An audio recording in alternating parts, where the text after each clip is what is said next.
আমি দুধ গরম করে রান্নাঘর থেকে ফিরে আসছিলাম, তখনই শাশুড়ি মায়ের ঘর থেকে অদ্ভুত শব্দ শুনতে পেলাম। আমার শাশুড়ি বারবার বলছিল, এখন থামো, আমি ক্লান্ত হয়ে গেছি। আমার আর এতটুকু শক্তি নেই। তুমি খুব শক্তিশালী, কিন্তু আমি দুর্বল। তারপর যখন শ্বশুরের রাগিত স্বর শোনা গেল, শ্বশুর বলছিলেন, চুপ করে বসে থাকো এবং এভাবেই চলতে দাও। এসব শুনে আমি ভয় পেয়ে গেলাম এবং আমার ঘরে চলে এলাম। যখন আমি ঘুমোতে গেলাম তখন ভাবতে লাগলাম, আমার শ্বশুর এত শক্তিশালী কিভাবে? আমারও তো এমন একজন স্বামী চাইছিল। হ্যালো বন্ধুরা, আমার বিয়ে খুব তাড়াহুড়োতে হয়েছিল। একটি ভালো ঘরবাড়ি হওয়ার কারণে আমার বাবা মা বিয়ে থেকে অস্বীকার করেননি এবং আমার দ্রুত বিয়ে দিয়েছিলেন। আমি শ্বশুরবাড়িতে এসে 1 সপ্তাহ হয়ে গিয়েছিল এবং আমি আমার স্বামীর দৈনন্দিন রুটিন ভালোভাবে জানতাম। সে প্রতিরাতেই দুধ পান করতে পছন্দ করত, কিন্তু আমি ভুলে যেতাম। আমি প্রতিবার ছোট ছোট জিনিস ভুলে যেতাম এবং কিছু জিনিসকে বেশি গুরুত্ব দিতাম এবং সেই সব নিয়ে ভাবতে থাকতাম। 3 দিন ধরে আমার স্বামী আমাকে রাতে দুধ আনতে মনে করিয়ে দিচ্ছিল। আমার দুধ পান করার অভ্যাস আছে, কিন্তু আমি আবার ভুলে গেলাম। একদিন আমার স্বামী রাগ করে আমার কাছে এল এবং রাগ করে আমাকে বলল, আমাকে কি প্রতিরাতেই তোমাকে বারবার বলতে হবে? আমি দ্রুত উঠে রান্নাঘরে চলে গেলাম। আমার শাশুড়ি আমার ঘরে ছিল। যখন আমি দুধ গরম করে ফিরে আসছিলাম, তখন শাশুড়ি শ্বশুরের ঘর থেকে অদ্ভুত শব্দ আসছিল। শাশুড়ি বারবার বলছিলেন, এখন থামো, আমি ক্লান্ত হয়ে গেছি। আমার আর শক্তি নেই। তুমি খুব শক্তিশালী, কিন্তু আমি দুর্বল। তারপর শ্বশুরের রাগত স্বর শোনা গেল, তুমি কি একটু থামতে পারো না? এসব শুনে আমি হতভম্ব হয়ে গেলাম এবং আমার ঘরে চলে এলাম। যখন আমি ঘুমোতে গেলাম তখন ভাবতে লাগলাম, আমার শ্বশুর এত শক্তিশালী কিভাবে? আমারও তো এমন একজন স্বামী চাইছিল, কিন্তু আমার স্বামী খুব তাড়াতাড়ি ক্লান্ত হয়ে যেত। এই ভাবতে ভাবতে আমি ঘুমিয়ে পড়লাম।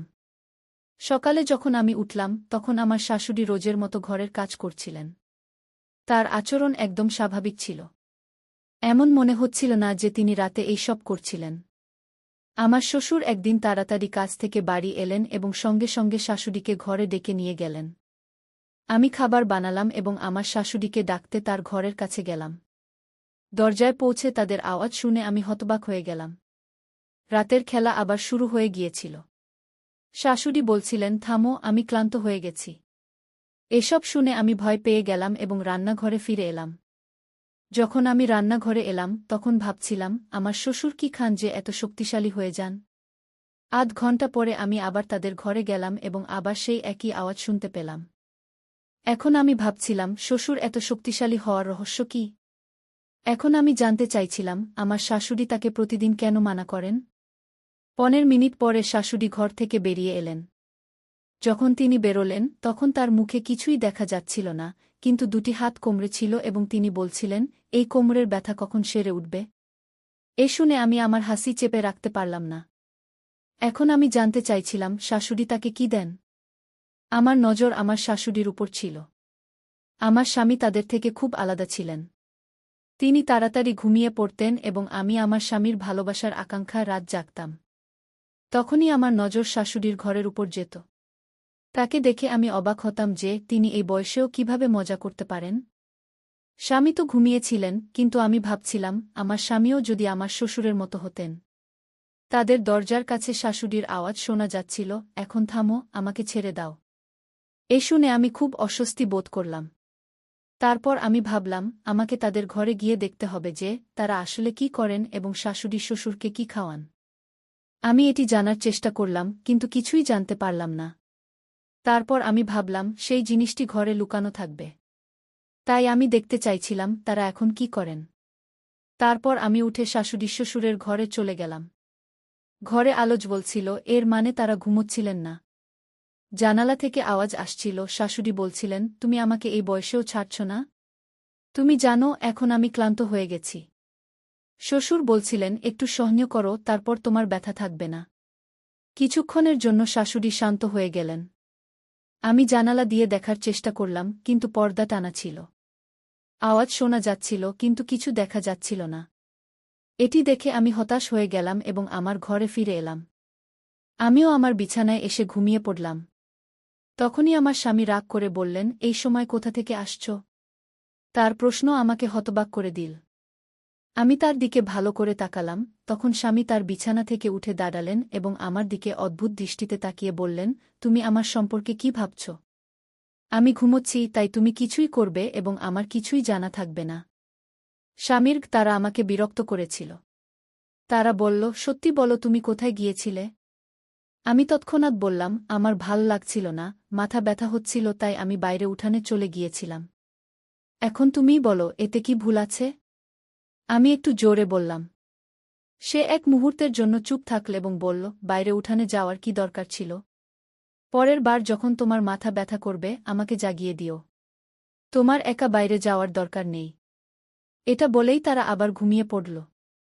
জানি না আমার মনে কি চলছিল, আমি তাদের ভালোবাসার জন্য তৃষ্ণার্ত ছিলাম, কিন্তু নিজে থেকে তাদের কাছে যাওয়ার সাহস পাচ্ছিলাম না। সেই রাতে কখন ঘুম এসেছিল আমি নিজেই টের পাইনি। এখন আমি শাশুড়ির ঘর থেকে দিনরাত একই আওয়াজ শুনতে পাচ্ছিলাম এবং ভাবছিলাম এটা কি করছে। পরের দিন আমার স্বামী বলল, আমি 3 দিনের জন্য বাইরে যাচ্ছি। যখন সে আমাকে এটা জানাল, আমার মাথায় একটি চমৎকার ধারণা এল। আমি ভাবলাম, দেখি আজ তাদের ঘরে কি হচ্ছে। আমার শাশুড়ি সন্ধ্যায় খাবার খাওয়ার পর বাইরে হাঁটতে যাচ্ছিল এবং তারা দুজনেই পরস্পরের সাথে কথা বলছিল। আমি তাদের দেখে অবাক হয়ে যেতাম যে এই বয়সেও তারা একে অপরের সাথে সময় কাটায়। তাদের এবং আমার জীবন খুব আলাদা ছিল। তারা এই বয়সেও পূর্ণ জীবন যাপন করছিল আর আমরা আলাদা ছিলাম। সেদিন আমি দ্রুত আমার সব কাজ শেষ করলাম এবং আমার শাশুড়ি শ্বশুরের ঘরে চলে গেলাম। আজ আমি শাশুড়ির ঘরে লুকিয়ে সত্যি জানার চেষ্টা করছিলাম। আমার শ্বশুর তার স্ত্রীকে খুব ভালোবাসেন এবং তাকে খুব খুশি রাখেন। আমার স্বামী আমাকে ততটা খুশি রাখতে পারে না, তাই আমি জানতে চেয়েছিলাম আমার শ্বশুর এমন কি খান যা তাদের এত শক্তিশালী করে তোলে। আমি এটা আমার স্বামীকে দিতে চেয়েছিলাম। এটা দেখার জন্য আমি সেই রাতে তাদের ঘরে লুকিয়েছিলাম। সেই রাতে আমি যা দেখলাম তাতে আমি হতবাক হয়ে গেলাম। আমি তাদের কোনো শর্ত ছাড়াই দেখছিলাম।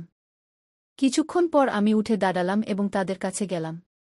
তারা আমাকে অবাক হয়ে দেখছিল, তাদের বিশ্বাসই হচ্ছিল না যে আমি তাদের ঘরে আছি। পরের দিন আমার স্বামীও বাড়িতে ছিল না এবং এখন আমি আবার সিদ্ধান্ত নিলাম যে আমি রাত কাটাবো আমার শ্বশুরের ঘরেই। সম্ভবত এটা আমার শাশুড়ির জানা ছিল, তাই সে রাগ করে আমাকে বলল, আজ রাতে তুমি যদি আমাদের ঘরে আসো, তাহলে আমার থেকে খারাপ কেউ হবে না। এটা শুনে আমি খুবই বিরক্ত হলাম। ঠিক তখনই আমার শ্বশুর সেখানে চলে এলেন। আমাদের কথা বলতে দেখে তিনি আমাদের দিকে এলেন এবং আমার দিকে তাকালেন। তারপর আমি মৃদু স্বরে বললাম, মা আমাকে রাতে ঘরে আসতে মানা করছেন। এটা শুনে আমার শ্বশুর খুব রেগে গেলেন এবং রাগত স্বরে তার দিকে তাকিয়ে বললেন, বুকে মানা করো না। তার উপর আমার ঠিক ততটাই অধিকার আছে যতটা তোমাদের উপর আছে। তারপর তুমি তাকে কেন মানা করছ? যা তুমি নিজে করতে পারো না তাকে করতে দাও। তার চলে যাওয়ার পর আমার শাশুড়ি বলল, যদি তুমি আজ আমাদের ঘরে আসো, তাহলে আমি তোমার স্বামীকে তোমার বিরুদ্ধে করে দেব। এটা শুনে আমি খুবই বিরক্ত হলাম। যদি সে আমার স্বামীকে আমার বিরুদ্ধে কিছু বলে, তাহলে সে আমার উপর রাগ করবে।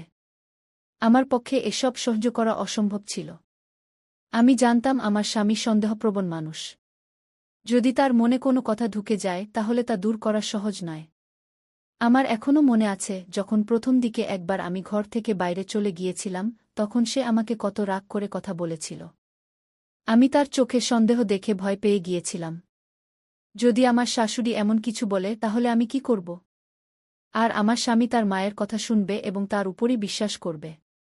তারপর আমি সিদ্ধান্ত নিলাম যে আমি আমার শাশুড়ির কথা মানব, তার সাথে মিশে যাব এবং সে রাগ করবে না।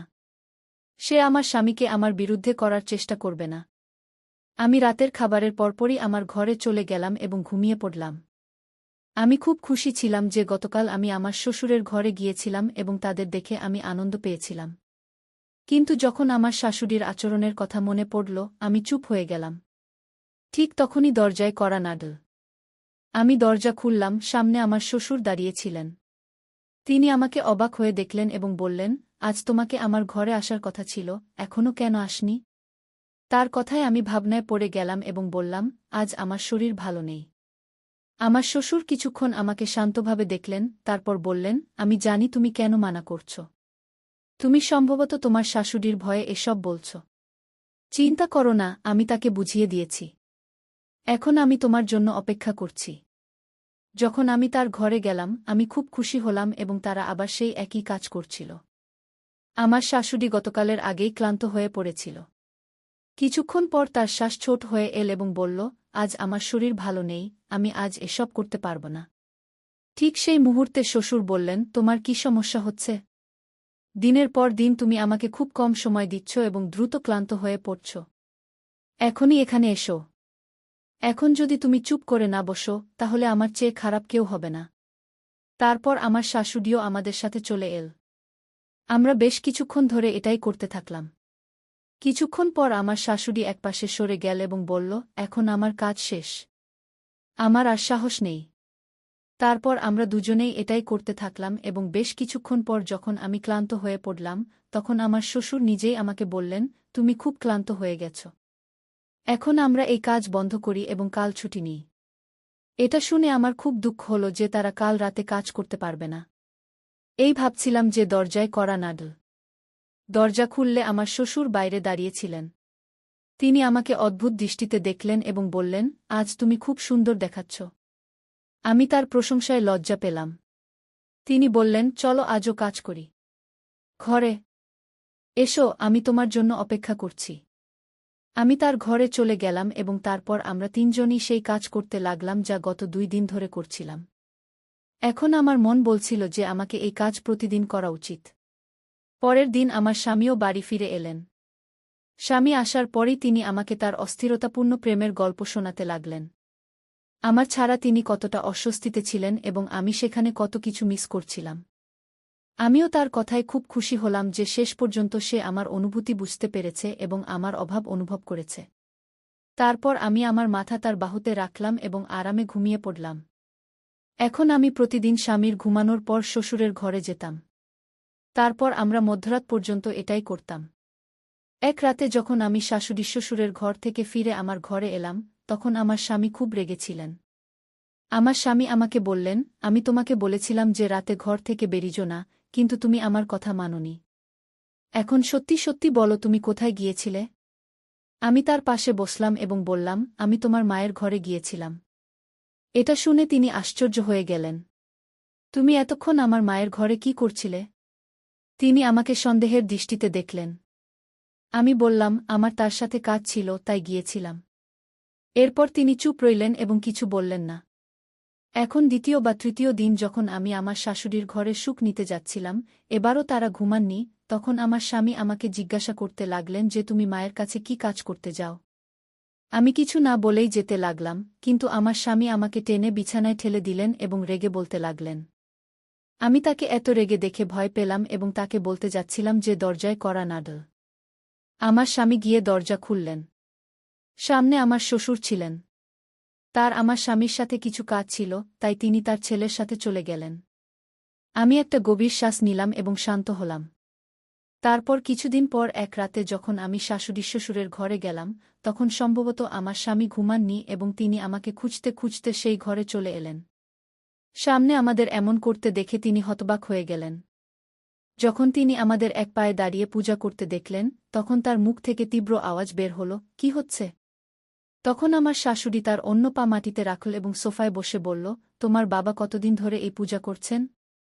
তার কথা হল যে এক পায়ে দাঁড়িয়ে এইভাবে পূজা করলে ঈশ্বর প্রসন্ন হন এবং মানুষ যা চায় তা সব পায়। আমি দ্রুতই ক্লান্ত হয়ে পড়ি, কিন্তু তোমার স্ত্রী এবং বাবা দীর্ঘসময় ধরে এই কাজ করেন। জানি না কেন এই দুজন ক্লান্ত হন না। এটা শুনে আমার স্বামী আমার দিকে হেসে তাকালেন এবং বললেন, আমার স্ত্রী খুব ভালো এবং কখনো ক্লান্ত হয় না। তিনি খুশি হয়ে এমন বললেন। এটা শুনে আমি লজ্জা পেলাম, কিন্তু তারপর আমার স্বামী সবাইকে বোঝালেন যে এই ধরনের অন্ধবিশ্বাস রাখা ঠিক নয়। যদি সত্যি মন থেকে ঈশ্বরের পূজা করা হয় তাহলে সব ঠিক হয়ে যাবে। বেশ বুঝানোর পর আমার শ্বশুর মানলেন এবং তারপর একজন সাধারণ মানুষের মতো আচরণ করতে লাগলেন। এখন তিনি সকালে স্নান করে ঈশ্বরের ধ্যান করতে লাগলেন এবং আমরাও নিজেদের সংশোধন করলাম এবং ভালোভাবে থাকতে লাগলাম। তাই বন্ধুরা, আজকের গল্প এটাই ছিল। গল্পটি কেমন লাগলো কমেন্ট করে জানাও এবং চ্যানেল সাবস্ক্রাইব করতে ভুলো না।